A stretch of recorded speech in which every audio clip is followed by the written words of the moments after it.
Hello दोस्तों, क्या हाल चाल है। मैं हूं आपका होस्ट लक्की, जो कि आपको डेली डरावनी कहानी सुनाता रहता हूं। तो आज की कहानी मैं लेके आया हूं सच्ची घटना पे आधारित, जो कि हमारी कहानी है। साल 2019 की सर्दियों की बात है।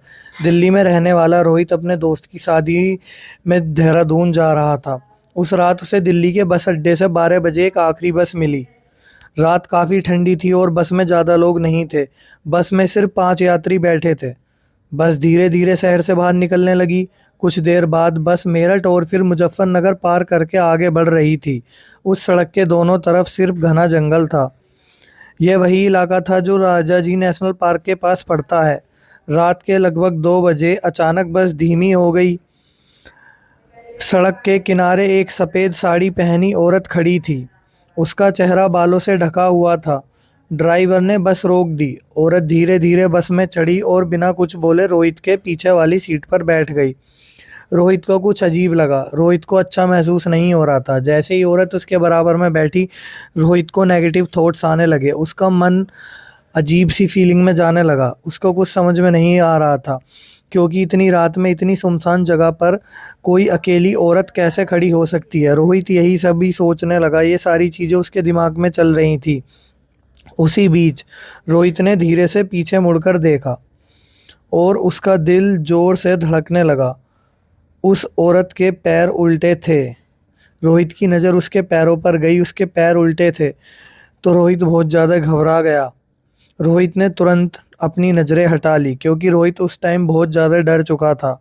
उसने ऐसा नहीं सोचा था। उसे अपनी आंखों के देखे हुए सीन पे यकीन ही नहीं हो रहा था कि ये मैंने क्या देख लिया।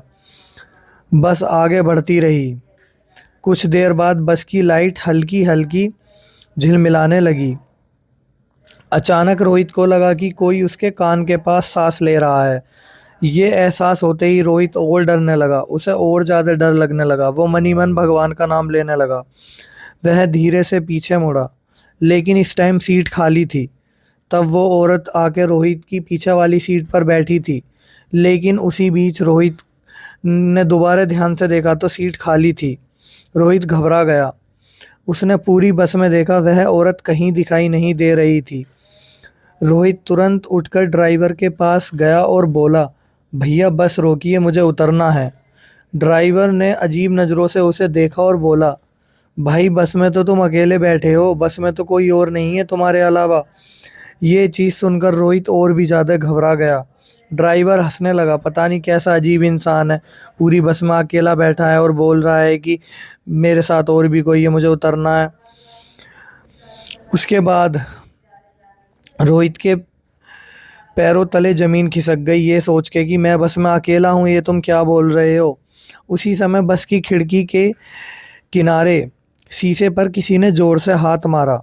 रोहित ने डरते हुए खिड़की की तरफ देखा और उसकी सांस अटक गई, क्योंकि यह वही औरत थी जो रोहित के बराबर में सीट पर आके बैठी थी। उसकी आंखें पूरी तरह काली थी और वह धीरे धीरे मुस्कुरा रही थी। अचानक बस की सारी लाइट बंद हो गई। पूरी बस अंधेरे में डूब गई। कुछ सेकंड बाद जब लाइट वापस आई तो रोहित अपनी सीट पर बेहोश पड़ा था।